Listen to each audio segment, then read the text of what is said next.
Good evening. APD is still not saying why officers fired on a homeless camper during a SWAT standoff in the foothills, killing the man. But today they did name the two officers who pulled the trigger, Dominic Bettis and Keith Sandy. And as Katie Kim reports on special assignment, APD's had to answer questions about Keith Sandy since the day he was hired. It was a controversial hire from the beginning. Keith Sandy came to the Albuquerque Police Department in 2007 with plenty of baggage. He'd just been fired from state police for time card fraud. Sandy was facing possible criminal charges for doing private security work while on the clock for state police. The DA later dropped the case. I have no question of their ethics. In July 2007, during APD's push to add officers, then Deputy Chief Mike Castro defended the hire of Sandy and two other state cops who had been involved in the scandal. But Castro said they wouldn't be on the streets. They do not carry guns. They're not going to be badged. They're civilian employees. They'll be collecting evidence. Sandy was supposed to be working in the crime lab. Instead, he did get a badge and a gun and some very important assignments. In the past 7 years, Sandy has done stints with some of APD's most elite units.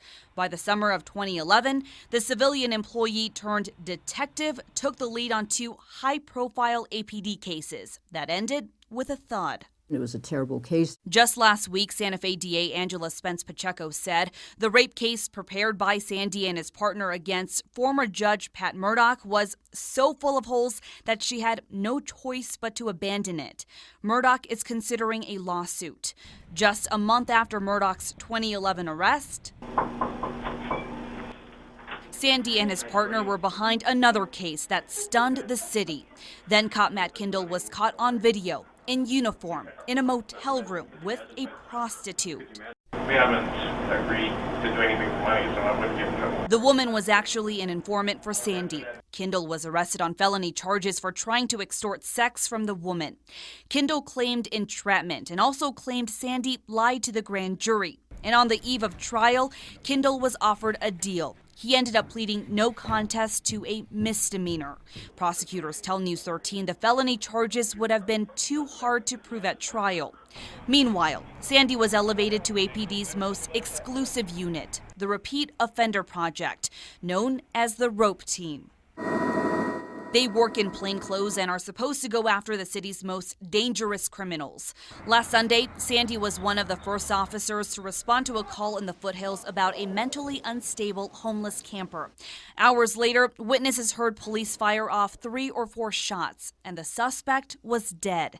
APD has refused to provide details except to say the man had knives. But today, APD did confirm Sandy was one of 2 cops involved. We reached out to Keith Sandy and Chief Gordon Eden for comment, not just on the shooting, but on Sandy's entire career with APD. Eden did not respond, neither did Sandy, but a department spokeswoman said the detective would not be made available for an interview. On special assignment, Katie Kim, KRQE News 13. Keith Sandy is the subject of a federal lawsuit that alleges an illegal search of a suspected drug dealer.